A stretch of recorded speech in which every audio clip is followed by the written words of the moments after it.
Once again, it's Lee Kreider with another special RAAM report, and we have Sabine Bird with us from Perth, Australia. But right now, she's in Annapolis, Maryland. She was racing as a solo woman, had the DNF, so we're glad to have her here to report her experience and what she's been seeing down there. So, Sabine, how are you? Good. How are you? Thanks, Lee. My goodness, your face is different than the last time I saw you.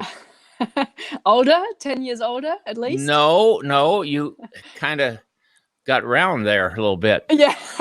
Yeah. So you had the DNF. Where was it? And do you have any idea what happened? It was just before the halfway mark.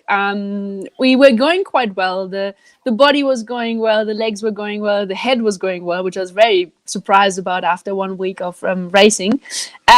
We took it quite conservatively in the desert when the heat struck us quite badly.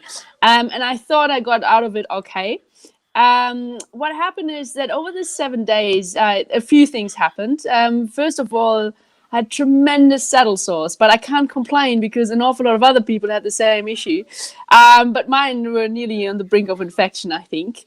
The other thing was extreme swelling. I had extreme coughing. I had a few things that simply wouldn't let me pedal anymore. So even though the legs were going well, the swelling kind of inhibited the joints.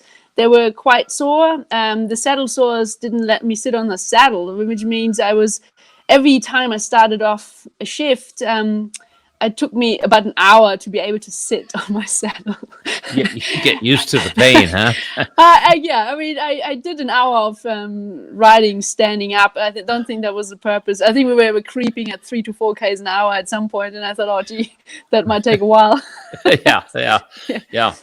Well, but the good thing is we got out of the Rockies, so we got all the hard stages done, and then in Kansas, that's when it just simply wouldn't go anymore, and we didn't have anything to treat the saddle sores with, and it simply couldn't move on.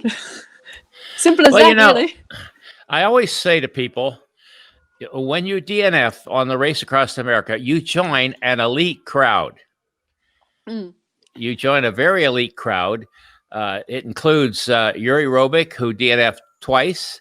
Yeah. It includes Christoph Strasser, which DNF'd twice. It includes Shauna Hogan, who DNF'd I don't know how many times, and it's still at this point touch and go. Yep. Whether I agree. I am not ashamed of anything, that's for sure. Look, that was a tremendous experience for us. So we were complete newbies, as you know, complete rookies. And the way we handled those 6-7 days that we were out there, I was pretty proud of the crew. They did an enormous job. We only had a skeleton crew of 6. And we handled challenges very well, I thought. We were quite surprised that we got so far rather well otherwise. And we learned so much that I think a rookie, like, you can only read so many books and watch so many documentaries, but if you haven't experienced RAAM yourself, you really don't know what you're up for. And we needed to go through this, and we knew there was a decent chance of having a DNF in the end. We weren't planning for it, but we knew this could happen. It was quite likely.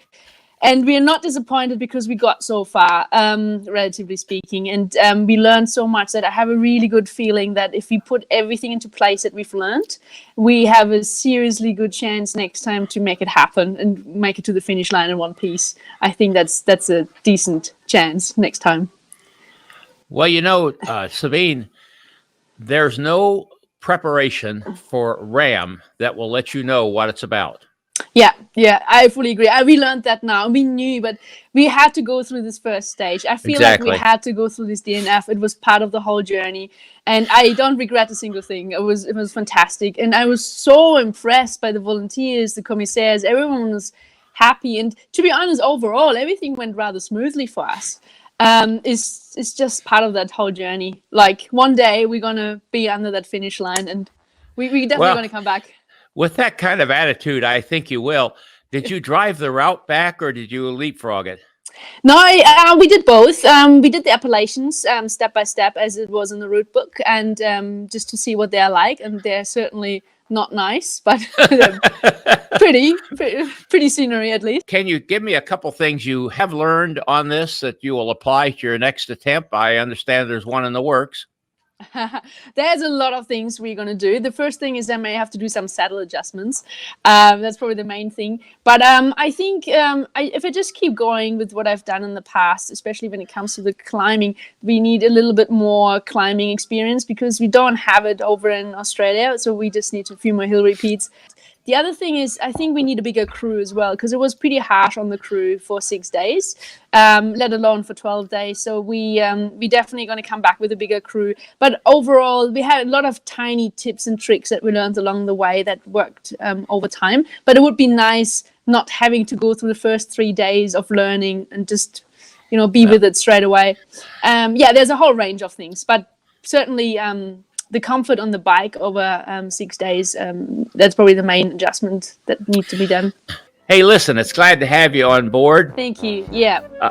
We're very humbled to be amongst all these massive endurance riders. So I hope that wasn't the last time, that's for sure. It's a great family, and yes, they're a very caring family. Sabine, thanks for taking time out of your recovery period, and enjoy the rest of your stay in Annapolis and the rest of your stay in the United States. Goodbye. All the best. Thanks, Lee.